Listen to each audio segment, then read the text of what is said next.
மாதிரி தான் உங்களோட அடையாளத்தை எக்காரணத்தை கொண்டும் இழந்துடாதீங்க. Don't lose your identity at any cost. இது நான் ஏன் இவ்வளோ வலியுறுத்தி சொல்கிறேன்னா, இப்போ ரீசெண்ட் டைமில் நீங்கள் பார்த்தீங்கன்னா நம்ம தமிழ்நாட்டில் இந்த போதை பொருட்களுடைய இந்த பயன்பாடு அதெல்லாம் முக்கியமாக யங்ஸ்டர்ஸ் மத்தியில் ரொம்பவே அதிகமாயிருச்சு. ஒரு பெற்றோர் என்ற முறையில், ஒரு அரசியல் இயக்கத்துக்கு தலைவர் என்ற முறையில் எனக்குமே ரொம்ப அச்சமாக தான் இருக்குது. சொல்லலாம் இப்போ இந்த போதை பொருட்கள்லாம் இதெல்லாம் கண்ட்ரோல் பண்ணுறது அரசோட கடமை, இதெல்லாம் யங்ஸ்டர்ஸை இதிலேருந்து காப்பாற்றுறதெல்லாம் அரசுங்களோட கடமை. இப்போ ஆளும் அரசு அதெல்லாம் தவற விட்டுட்டாங்க அப்படின்றத பற்றிலாம் நான் இங்கே பேச வரல. அதுக்கான மேடையும் இது இல்லை.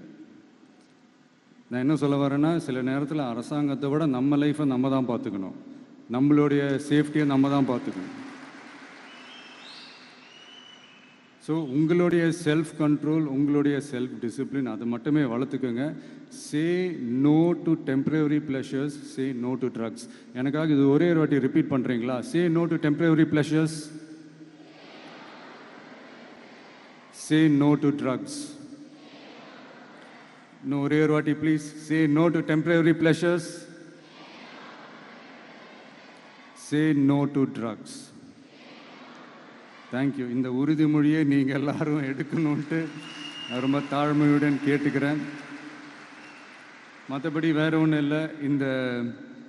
இந்த தேர்வில் தேர்ச்சி பெற முடியாதவங்க, நினச்ச மாதிரி மார்க்ஸ் எடுக்க முடியாதவங்க ஒன்றும் லைஃப்பில் எதுவும் டிசப்பாயிண்ட் ஆகாதீங்க. வெற்றி தோல்வி ரெண்டுமே ஈக்குவலாக பேலன்ஸ் பண்ணி போக கற்றுக்கிட்டாலே போதும். தோல்வி நம்மக்கிட்ட வர்றதுக்கே பயப்படும். Success is never ending, failure is never final. So இதை மட்டும் புரிஞ்சுக்கோங்க. நான் 3ஆம் தேதி மீட் பண்ண போகிற அந்த செட் ஆஃப் ஸ்டூடெண்ட்ஸ் அண்ட் பேரண்ட்ஸுக்கும் சேர்த்து தான் இன்றைக்கி நான் பேசுகிறேன். ஏன்னா மறுபடியும் இந்த மாதிரி அட்வைஸ் பண்ணி அவங்கள நான் போர் அடிக்க விரும்பலை. ஏன்னா ஜென்ரலாகவே தெரியும் அட்வைஸ் பண்ணவங்க எல்லாருக்கும் பிடிக்காதுன்னு. ஏன்னா நானும் அப்படி தான்.